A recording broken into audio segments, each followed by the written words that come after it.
Thank you for staying with us on this special edition of Consider This. I'm Melisa, Idris, with me Sharaad, Kuttan, and we're going to continue our conversation with Thomas Fann, who joins us in the studio. Thomas is the chairperson of Bersih 2.0.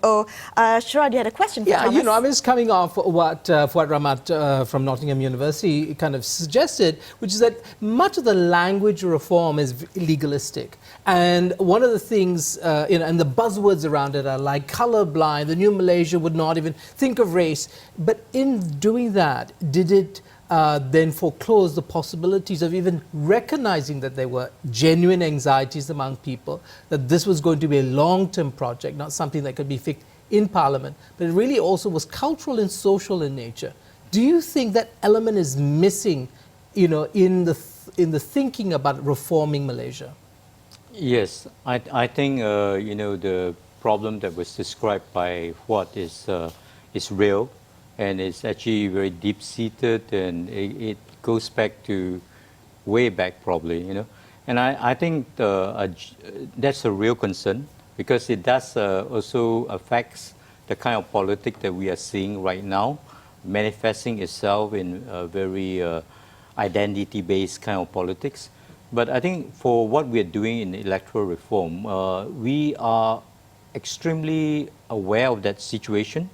And we actually have been, since the change in government, advocating basically for the government to consider tweaking our electoral system so that it is actually more reflective of the population, diverse population that we have.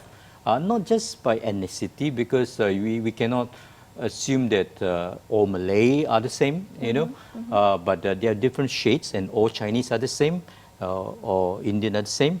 And I think changing to a more proportional kind of system would actually allow the different voices to be heard. Now, the anxiety that people express in social media is they felt unheard of. There's no representation for their kind of concerns, what's important to them. So I think re-looking at how we elect people also would change the incentive for politicians. That's a very important reform that I think we should consider. Right. So with the resignation of Dr. Mahathir came the collapse of the government of Pakatan Harapan. Of course, there were all these jawatan kuasa, and there were all these commissions, including the Electoral Reform Commission.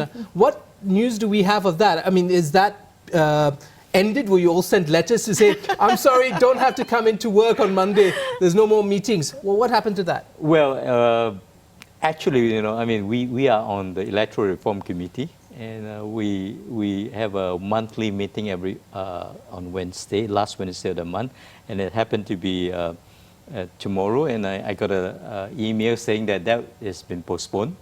Oh, so, and that's the first time that has happened. And I think I would just say it's on hold. Are you optimistic? Are you worried that some of the progress, whatever progress that we've made, could be halted or worse, backtracked? For sure. I mean, there has been progress made on the electoral reform front. I think you just look at the new election commission. I think it's a lot more transparent.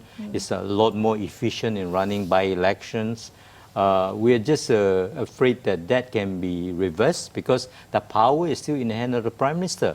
And that's why, we have been advocating that we must change the law to make them truly independent, and that hasn't done yet. So of course we have a lot of plans moving forward, working with the ERC, but now we are just on hold and wondering whether we will get back there.